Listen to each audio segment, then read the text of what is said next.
Assalamualaikum warahmatullahi wabarakatuh. Shalom, Om Swastiastu, Namo Buddhaya, salam kebajikan dan salam sejahtera untuk kita semua.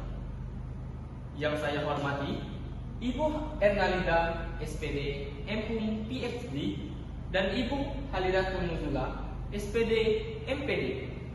Perkenalkan, nama saya Muhammad Rafa Ardiansa dengan NIM 0602 12 82 53 0037. Saya merupakan mahasiswa dari Fakultas Keguruan dan Ilmu Pendidikan dari program studi Pendidikan Bahasa dan Sastra Indonesia.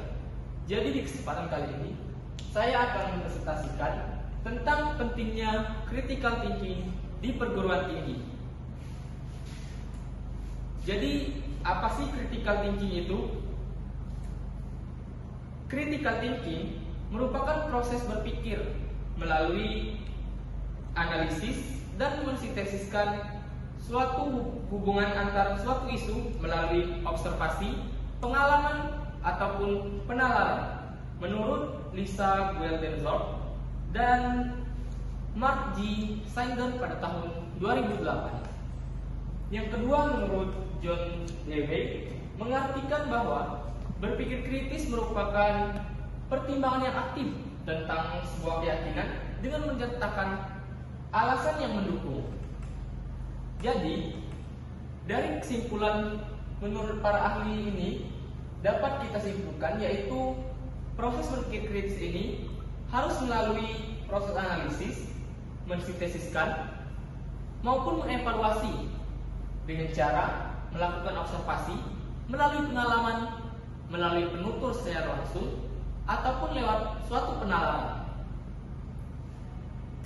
Materi selanjutnya yaitu tentang pentingnya critical thinking di lingkungan perguruan tinggi. Jadi, berpikir kritis atau critical thinking ini sendiri sangat perlu untuk mahasiswa karena membantu untuk terlibat dan memahami secara efektif, baik itu masalah sosial, ilmiah, ataupun praktis dalam sebuah kehidupan. Menurut Sander bersaudara pada tahun 2008, mahasiswa yang memiliki kemampuan berpikir kritis mampu memecahkan problem secara efektif. Jadi kawan-kawan, kita itu sebagai mahasiswa sangat memerlukan pentingnya critical thinking atau berpikir kritis ini supaya kita menjadi aktif dan tidak menjadi pasif dan lebih mudah untuk mengutarakan pendapat kita didukung dengan argumen maupun fakta dan data. Materi yang ketiga yaitu tentang hambatan dari critical thinking. Yang pertama, tidak adanya pelatihan. Di poin pertama ini, bukan semerta-merta tidak adanya pelatihan secara langsung, tetapi pelatihan itu masih ada. Tetapi untuk pelatihan itu sendiri masih kurang karena ketika pelatihan berlangsung itu hanya memfokuskan pada materinya saja, tidak memfokuskan pada praktek secara langsung untuk kehidupan. Materi yang kedua atau poin kedua yaitu kurangnya sebuah informasi. Jika dalam proses berpikir kritis itu terdapat kurangnya informasi akan menyebabkan kesusahan baik bagi mahasiswa ataupun dosen untuk menjelaskan atau membandingkan sebuah isu yang sedang terjadi. Yang ketiga yaitu adalah prakonsepsi. Di prakonsepsi ini adalah sebuah dugaan ataupun asumsi yang sudah kita miliki. Misalnya adanya suatu isu yang sedang terjadi. Kita itu pasti telah langsung memiliki asumsi sendiri tanpa melakukan riset, analisis, ataupun mendatangi penutur secara langsungnya. Yang keempat yaitu tentang keterbatasan waktu.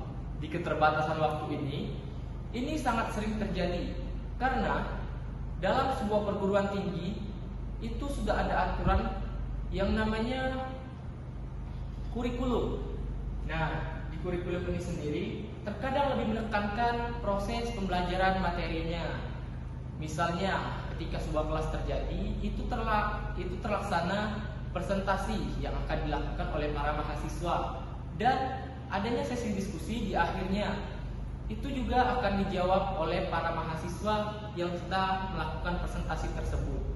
Jadi, terkadang ketika dalam proses itu, terkadang itu dapat bantuan dari AI ataupun yang lainnya untuk menjawab pertanyaan-pertanyaan dari para audiens sekalian. Materi selanjutnya yaitu tentang manfaat critical thinking. Yang pertama, mampu membuat kita berpikir secara rasional dan juga logis. Di sini, berpikir secara rasional dan logis ini mampu membuat kita lebih berpikir dengan membandingkan terlebih dahulu, tidak langsung memikirkan dan mengeluarkan pendapat secara langsung. Di sini juga mampu membuat kita membantu dalam mengeluarkan argumen yang akan kita kemukakan ke depan publik. Materi kedua yaitu tentang meningkatkan keterampilan analistik. Di meningkatkan keterampilan analistik ini sendiri, para mahasiswa dapat dengan mudah memecahkan berbagai pola problem solving yang mereka hadapi. Yang ketiga yaitu tentang meningkatkan kreativitas. Nah, di sini manfaat critical thinking ini membuat kita lebih mudah menemukan ide-ide baru tentang isu yang sedang hangat terjadi. Yang keempat, mampu memodifikasi atau menghasilkan ide-ide yang begitu baik. Nomor 4 ini hampir sama dengan kreativitas. Dengan mampu memodifikasi, tentunya dibantu dengan menganalisis lewat maupun jurnal, penutur langsung, ataupun lewat penalaran kita sendiri.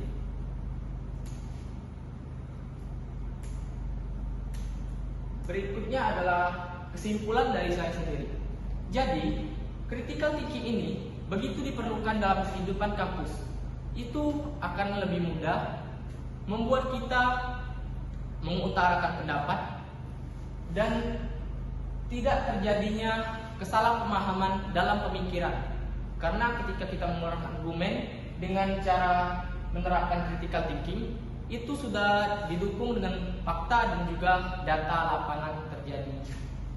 Baik, hanya sekian presentasi yang dapat saya lakukan. Saya akhiri. Wassalamualaikum warahmatullahi wabarakatuh.